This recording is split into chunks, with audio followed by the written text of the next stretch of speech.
আচ্ছা, দেশের ইতিহাসের সবচেয়ে বড়, সবচেয়ে আলোচিত আর সবচেয়ে ব্যয়বহুল প্রজেক্টের কথা উঠলেই সবার আগে কোন নামটা মাথায় আসে? একদম ঠিক, রূপপুর পারমাণবিক বিদ্যুৎ কেন্দ্র। তো আজকের এই এক্সপ্লেইনার বা বিশেষ বিশ্লেষণে আমরা ঠিক এই বিষয়টা নিয়ে কথা বলবো। মানে এত বিশাল খরচ, এর পেছনের জটিল সব নিরাপত্তা ব্যবস্থা, আর সবচেয়ে বড় যে প্রশ্নটা সবার মুখে মুখে ঘোরে, কবে থেকে এই প্রজেক্ট আমাদের লোডশেডিংয়ের কষ্টটা কমাবে? এই সব কিছুই আজ আমরা একেবারে সহজ ভাষায় ভেঙে ভেঙে বুঝব। তো চলুন শুরু করা যাক। তো প্রথমেই মূল আলোচনায় ঢোকা যাক। সম্প্রতি কিন্তু একটা বেশ বড় খবর আমরা সবাই শুনেছি, তাই না? রূপপুরের প্রথম ইউনিটে ফুয়েল লোডিং বা পারমাণবিক জ্বালানি ভরার কাজ শেষ। খবরটা শোনার পর স্বাভাবিকভাবেই সবার মনে একটাই প্রশ্ন জাগে, জ্বালানি তো দেওয়া হলো, তাহলে বিদ্যুৎ উৎপাদন শুরু হচ্ছে না কেন? এখনও কেন সেই লোডশেডিংয়ের ভোগান্তি পোহাতে হচ্ছে? এই ধাঁধার উত্তরটা পেতেই আজ আমরা পুরো প্রক্রিয়াটার একেবারে গভীরে যাব। আজকের এই পুরো ব্যাপারটাকে আমরা প্রধানত 4টা ধাপে ভাগ করেছি। 1. এই বিশাল খরচের হিসাব নিকাশ। 2. পারমাণবিক দুর্ঘটনা এড়ানোর জন্য নেয়া সতর্কমূলক ব্যবস্থা। 3. গ্রিডে বিদ্যুৎ যুক্ত হওয়ার পেছনের বিজ্ঞান। এবং সবশেষে 4. সত্যিই কি লোডশেডিংয়ের দিন শেষ হতে চলেছে? শুরুতেই প্রথম ধাপ, ব্যয়ের হিসাব। রূপপুর প্রজেক্টটা আসলে এত ব্যয়বহুল কেন? এই মেগা প্রজেক্টের গল্পটা কিন্তু আজকের নয়, এর বীজ বোনা হয়েছিল সেই 1961 সালে। খরচের ব্যাপারটা একটু কল্পনা করা যাক। রূপপুর পারমাণবিক বিদ্যুৎ কেন্দ্রের বাজেট ধরা হয়েছে প্রায় 1,13,000 কোটি টাকা। ব্যাপারটা আরেকটু ক্লিয়ার করি, আমাদের দেশের সবচেয়ে বড় মেগা প্রকল্প পদ্মা সেতুর বাজেট ছিল প্রায় 30,000 কোটি টাকা। মানে দাঁড়াচ্ছে শুধুমাত্র একটা রূপপুর প্রজেক্টের খরচে অনায়াসী তিনটে আস্ত পদ্মা সেতু বানিয়ে ফেলা সম্ভব। স্কেলটা তো বোঝাই যাচ্ছে, তাই না? এটা আসলে সাধারণ কোনো বিদ্যুৎ কেন্দ্র নয়, রীতিমতো একটা অতি জটিল বৈজ্ঞানিক স্থাপনা। তবে হ্যাঁ, এত বড় একটা বাজেটের সাথে কিন্তু বেশ কিছু বিতর্কের কথাও সামনে এসেছে। বিভিন্ন রিপোর্টে দেখা গেছে এই প্রজেক্টে কর্মকর্তা-কর্মচারীদের জন্য তৈরি বহুতল ভবনে এক একটা বালিশ কেনা হয়েছিল প্রায় 6,000 টাকা দিয়ে। আর অবাক করা ব্যাপার হলো, সেই বালিশ নিচ থেকে উপরে তোলার খরচই দেখানো হয়েছিল 760 টাকা। ব্যাপারটা সেই সময়ে ভীষণ সমালোচনার জন্ম দেয়, যাকে অনেকেই নজিরবিহীন বলে আখ্যা দিয়েছেন। অবশ্য আমরা এখানে কোনো পক্ষে বা বিপক্ষে যাচ্ছি না, রিপোর্টে ঠিক যা উঠে এসেছে আমরা শুধু সেটাই নিরপেক্ষভাবে তুলে ধরছি। এবার আসি আমাদের দ্বিতীয় ধাপে, পারমাণবিক দুর্ঘটনার রোধ বা নিরাপত্তার মূল্য। আসল কথায় আসি, এই যে বিশাল খরচ, এর একটা বড় অংশই কিন্তু গেছে এই 4 স্তরের নিরাপত্তা ব্যবস্থার পেছনে।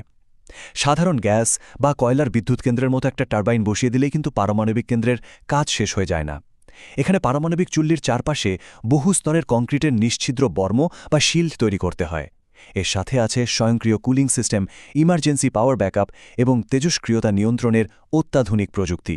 মানে বড় কোনো ভূমিকম্প, অগ্নিকাণ্ড, যান্ত্রিক ত্রুটি কিংবা মানুষের ছোট্ট কোনো ভুলেও যেন কোনোভাবেই বড় কোনো বিপর্যয় না ঘটে, তার জন্যই এই বিশাল দুর্গটা বানানো হয়েছে।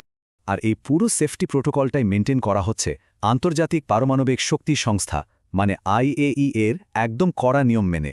চেরনোবিল বা ফুকুশিমার মতো ভয়াবহ পারমাণবিক দুর্ঘটনার কথা তো আমরা সবাই জানি, তাই না? সেগুলো রীতিমতো দুঃস্বপ্নের মতো। ওই রকম কোনো বিপর্যয়ের যাতে আর পুনরাবৃত্তি না হয়, সেজন্যই এই আন্তর্জাতিক মানদণ্ডগুলোতে কোনোরকম ছাড় দেওয়া হয়নি। আর সত্যি বলতে এগুলোর কারণেই প্রজেক্টের খরচ এত বহুগুণ বেড়ে গেছে। চলে এলাম তৃতীয় ধাপে, গ্রিডে যুক্ত হওয়া। চলুন দেখি এর পেছনের বিজ্ঞান আর টাইমলাইনটা আসলে কেমন। দেখুন, চুল্লিতে জ্বালানি ঢোকানো মানেই কিন্তু একটা সুইচ টিপলাম আর ম্যাজিকের মতো বিদ্যুৎ চলে এলো, ব্যাপারটা মোটেও এমন নয়। এটা খুবই সেন্সিটিভ একটা বিজ্ঞান। বিজ্ঞানটা যদি একদম সহজে বলি, প্রথমে বিশেষ ইউরেনিয়াম জ্বালানি রিয়্যাক্টরের ভেতর ঢোকানো হয়। এরপর সেখানে নিউক্লিয়ার ফিশন বা পরমাণু বিভাজন প্রক্রিয়া শুরু হয়। এই বিভাজনের ফলে তৈরি হয় প্রচণ্ড তাপ। সেই তাপ ব্যবহার করে পানিকে ফোটানো হয়, যা বাষ্পে পরিণত হয়। আর সেই বাষ্পের প্রচণ্ড চাপেই টারবাইন ঘুরে তৈরি হয় আমাদের কাঙ্ক্ষিত বিদ্যুৎ। এই পুরো প্রসেসটা কিন্তু একদিনে হুট করে শুরু করা যায় না, ধাপে ধাপে অত্যন্ত সতর্কতার সাথে এগোতে হয়। এই টাইমলাইনটার দিকে একটু খেয়াল করলেই বিষয়টা পরিষ্কার হবে। ফুয়েল লোডিংয়ের পরপরই শুরু হয় পাইলট অপারেশন বা পরীক্ষামূলক উৎপাদন। এই সময়টাতে চুল্লি খুবই কম ক্ষমতায় চালানো হয়। তাপমাত্রা ঠিক আছে কিনা, কুলিং সিস্টেম কাজ করছে কিনা, জরুরি নিরাপত্তা ব্যবস্থাগুলো অ্যাক্টিভ কিনা, এগুলো বারবার চেক করা হয়। এরপর আসে গ্রিড টেস্টিং। তখন খুব সামান্য পরিমাণ বিদ্যুৎ জাতীয় গ্রিডে পরীক্ষামূলকভাবে পাঠানো হয়। সবকিছু যখন শতভাগ নিরাপদ বলে প্রমাণিত হয়, ঠিক তখনই মেলে পূর্ণ মাত্রায় বাণিজ্যিক উৎপাদনের সবুজ সংকেত। আর জানেন কি, এই পুরো সাইকেলটা কমপ্লিট করতে ফুয়েল লোডিংয়ের পর থেকে সর্বোচ্চ 1 বছর পর্যন্ত সময় লেগে যেতে পারে। এখানে একটা বেশ চমকপ্রদ তথ্য দেয়া যাক। পারমাণবিক শক্তির আসল ম্যাজিকটা কিন্তু এখানেই।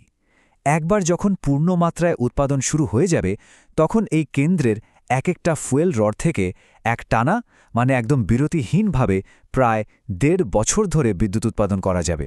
সাধারণ গ্যাস বা কয়লা কেন্দ্রের মতো বারবার জ্বালানি শেষ হয়ে যাওয়ার কোনো টেনশন নেই। এটা আসলেই অভাবনীয় একটা ব্যাপার, তাই না? এবার আসি আমাদের শেষ ধাপে, লোডশেডিংয়ের কি আসলেই অবসান হতে চলেছে? প্রত্যাশা বনাম বাস্তবতা।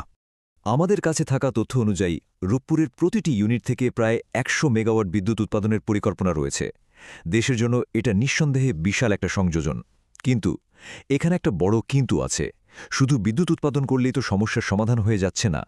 এই বিপুল পরিমাণ বিদ্যুৎ যখন হঠাৎ করে আমাদের জাতীয় গ্রিডে এসে ধাক্কা দেবে, গ্রিড যদি সেই বিশাল চাপ নেওয়ার মতো শক্তিশালী না হয়, তাহলে কিন্তু পুরো সিস্টেমে বড় ধরনের ট্রিপ বা অস্থিতিশীলতা তৈরি হওয়ার মারাত্মক একটা ঝুঁকি থাকে। তাই বিদ্যুৎ উৎপাদনের পাশাপাশি উচ্চ ক্ষমতার ট্রান্সমিশন লাইন তৈরি আর গ্রিডের ক্যাপাসিটি বাড়ানোটা এখানে সবচেয়ে বেশি জরুরি।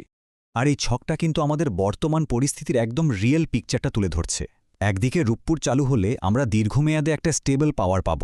গ্যাস, তেল বা জীবাশ্ম জ্বালানির ওপর আমাদের নির্ভরশীলতা কমবে, আর জ্বালানি আমদানির ওই বিশাল খরচটাও বেঁচে যাবে। কিন্তু মুদ্রার উল্টো পিঠে বাস্তবতা হলো আমাদের সমস্যা শুধুই বিদ্যুৎ উৎপাদনেই আটকে নেই। বিদ্যুৎ সঞ্চালন লাইনের নানা অব্যবস্থাপনা, গ্রিডের মারাত্মক দুর্বলতা আর দেশেরই চলমান অর্থনৈতিক সংকটের কারণে রূপপুর চালু হলেই যে রাতারাতি ম্যাজিকের মতো সব লোডশেডিং হাওয়া হয়ে যাবে, ব্যাপারটা আসলে তেমন নয়। তো আজকের এই পুরো বিশ্লেষণ থেকে আমরা অন্তত এইটুকু বুঝতে পারলাম যে পারমাণবিক এই বিদ্যুৎ কেন্দ্রটা আমাদের ভবিষ্যতের জ্বালানি নিরাপত্তার জন্য অবশ্যই একটা বিশাল মাইলফলক। কিন্তু দিন শেষে একটা প্রশ্ন থেকেই যায়, শুধু কি রূপপুর একাই আমাদের পুরো দেশের জ্বালানি ভবিষ্যৎ নিরাপদ করতে পারবে? নাকি জাতীয় গ্রিডের উন্নয়ন আর সঞ্চালন ব্যবস্থার আধুনিকীকরণই হলো সেই আসল চাবিকাঠি, যা ছাড়া এই মেগা প্রজেক্টের সুফল আসলে কোনোদিনই আমাদের সবার ঘরে ঘরে পৌঁছাবে না? বিষয়টা কিন্তু আমাদের সবাইকে গভীরভাবে ভাবতে হবে। আজকের বিশ্লেষণ আমরা এখানেই